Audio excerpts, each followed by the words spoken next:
Nah, bisa teman-teman lihat di bagian data ini adalah kata kunci yang saya masukkan pertama di bagian atas tadi. Dan kata kunci ini bercabang ya ke sini. Dan untuk deskripsi produk saya yang sering banyak dibeli itu seperti ini. Yang pertama, di sini saya menjelaskan garansi dan keunggulan. Ya, kalau misalkan kita gabungkan dengan PA ini tekniknya ya, dan bisa menjadi sebuah konversi penjualan.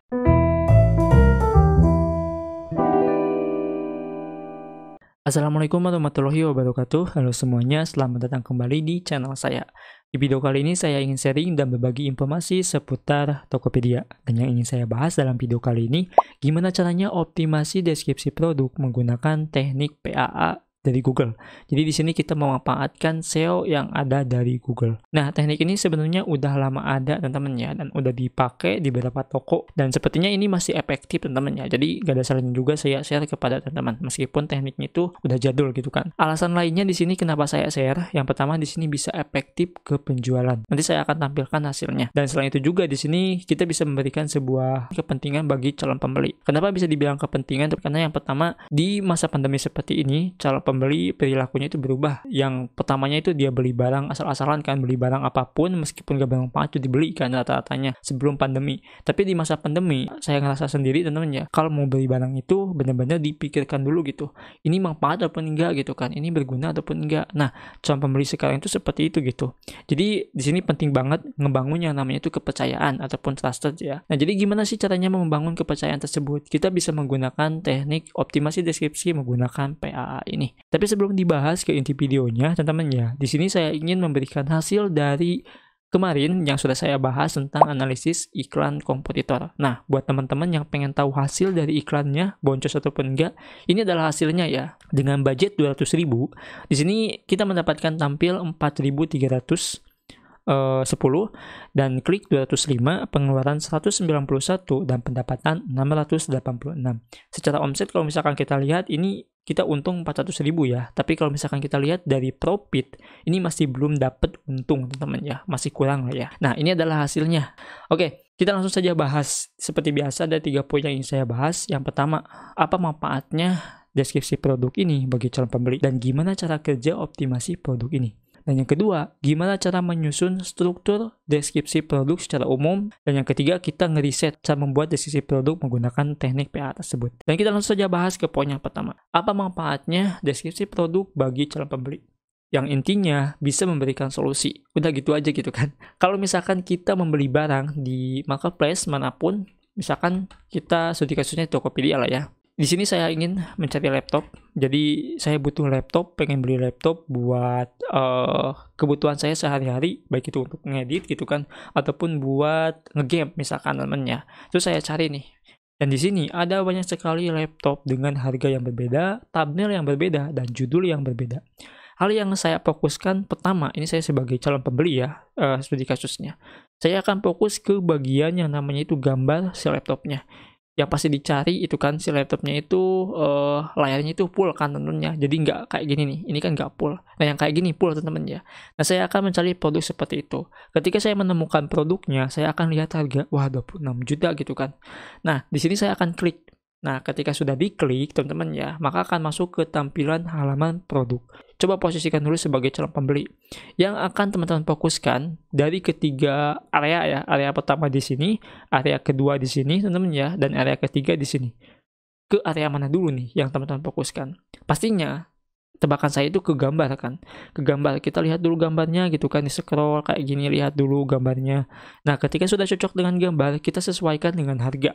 Dan judul tiba-tiba menghilang teman-teman ya. Kita akan fokus ke gambar dan ke harga. Harga sebesar 26 juta. 26 juta ini apa bisa gitu buat game GTA, buat game kayak semacam PUBG ataupun yang lainnya, bisa nggak ya gitu kan. Nah, secara tidak sadar kita sebagai calon pembeli itu akan bertanya kepada diri sendiri.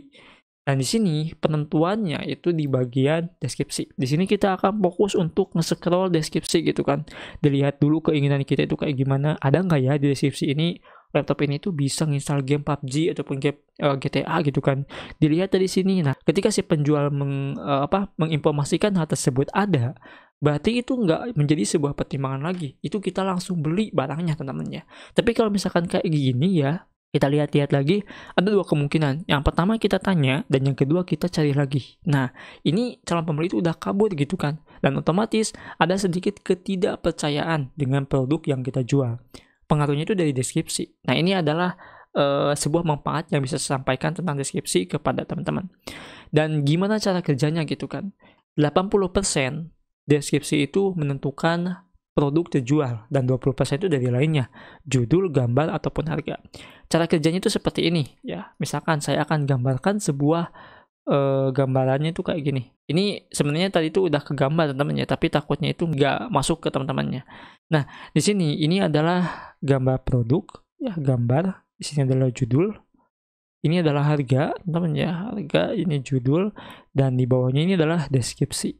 Mata teman-teman itu yang pertama dilihat itu kan nyeken ya, kayak nyeken gambar gitu kan. Pertama ke bawah dulu kayak gini, setelah ke gambar kita akan lihat ke bagian harga kan. Nah, ke bagian harga finalnya itu deskripsi. Ya, ini udah dilupakan, ini juga udah dilupakan. Kita fokus ke deskripsi. Kalau misalkan gambar udah sesuai, harga udah pas gitu kan di kantong misalkan. Nah, di bagian deskripsi ini masuk nggak gitu kan keinginan kita? Apakah menjadi sebuah solusi yang kita tanyakan dalam hati ataupun enggak gitu kan? Kalau misalkan menjadi sebuah solusi, maka nggak akan ada yang namanya itu pertimbangan untuk keluar cari produk lagi ataupun menanyakan kembali ke calon penjualnya ya. Jadi langsung beli gitu. Jadi scan teman-teman ya, scan dari atas, setelah dari atas kita masuk ke harga, dari harga kita turun ke bawah ke deskripsi. Dan finalnya itu di bagian sini ya. Final itu kayak gitu. Nah, itu adalah cara kerja dan manfaat dari deskripsi produk. Nah, kita akan masuk ke poin yang kedua. Ini kita hapus ya. Mungkin teman-teman juga udah paham. Yang kedua adalah gimana caranya membuat deskripsi produk. Sebenarnya agak gampang ya bahasa itu buat deskripsi produk. Ya, kita tinggal tambahkan aja bahan, ukuran, dan yang lainnya. Nah, itu mungkin adalah hal yang umum. Jadi yang bisa saya tangkap dan saya pelajari dari beberapa edukasi Tokopedia Seller, yang pertama adalah spesifik. Ya, spesifik kayak gini teman-teman ya. Yang kedua adalah dari segi bahan dan warna. Ini kalau misalkan ngejual produk fashion ya.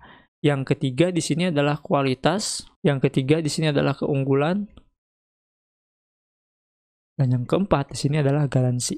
Dan ini tergantung dari kita sebagai penjual, mana yang bisa ditambahkan dan mana yang enggak gitu. Dan biasanya deskripsi itu adalah salah satu promosi singkat teman-teman ya, singkat gitu, singkat, jelas, padat, jadi nggak bertele-tele panjang ataupun lebar gitu kan. Sebenarnya penting nggak sih gitu kita menambahkan ke 4 poin ini? Bagi saya itu penting teman ya, meskipun nggak berapa toko menggunakan spesifik seperti ini ya. Ada banyak faktor dan ada banyak sebab gitu kan, tapi kan ada dong yang buat deskripsinya itu asal-asalan tapi ada penjualan.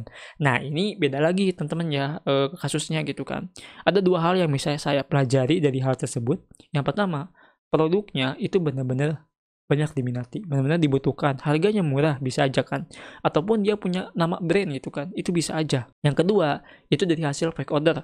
Nah, itu bisa aja dari hasil fake order teman-teman. Nah, di bagian deskripsi ini kita masukkan ke poin yang ini ya, poin ini teman-teman ya, kita masukkan di sini misalkan deskripsi produknya ya, kayak spesifik dan yang lainnya kita anggap sebagai detail.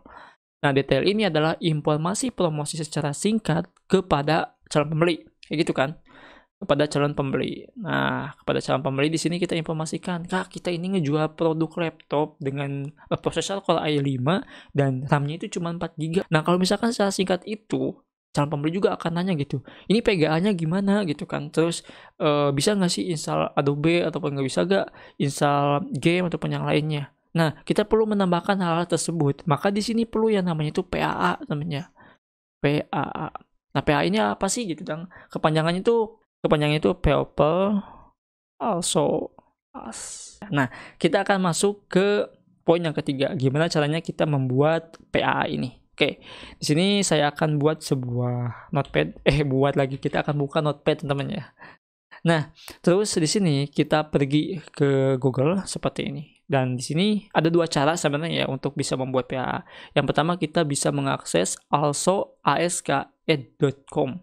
Itu yang pertama. Yang kedua, kita bisa menggunakan manual dari Google. Kita akan gunakan dulu also.ask. Ini tentunya. Nah, yang ini ya, di bagian ini. Ketika kita klik ya. Nah, kita pilih. Ini cara yang pertama ya, untuk bisa mendapatkan query ataupun pertanyaan nantinya yang bisa kita terapkan di bagian deskripsi produk. Nah, ini kita misalkan pilih di bagian Indonesia. Terus ini regionalnya kita pilih Indonesia juga ya. Mana nih Indonesia namanya? Oke, ini Indonesia. Dan kita akan cari yang namanya itu mukena. Jangan mukena deh, kita cari yang namanya itu kurma dulu ya. Nah, kita cari kurma teman-teman ya. Oke, di sini akan muncul sebuah data. Kita tunggu aja dulu 5 menit ya. Ini adalah datanya teman-teman ya. Ini kegedean. Nah, kita akan perkecil terlebih dahulu. Nah, bisa teman-teman lihat di bagian data ini. Ini adalah kata kunci yang saya masukkan pertama di bagian atas tadi. Dan kata kunci ini bercabang ya ke sini. Dan di sini ada semacam pertanyaan. Apa khasiat kurma? Berapa butir kurma sehari? Apa manfaat kurma sukari? Berapa harga kurma? Nah, kalau misalkan kita klik seperti ini, teman-teman ya, nanti akan muncul tuh pertanyaan-pertanyaan lainnya gitu kan.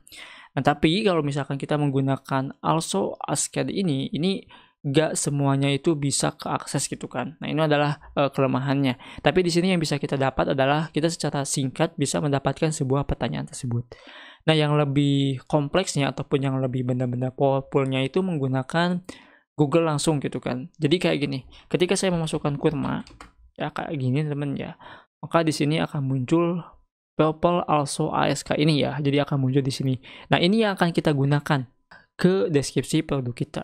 Kalau misalkan kita klik, coba perhatikan dulu, di sini ada 1, 2, 3, 4 ya, ada 4 pertanyaan. Ini 4 pertanyaan itu adalah hal yang paling umum dicari oleh calon pembeli kita. Nah, kalau misalkan kita lihat nih, apa khasiat kurma? Nah, kita cari kayak gini. Di sini akan dijelaskan dengan rasanya yang manis, kurma dapat digunakan sebagai pengganti gula putih.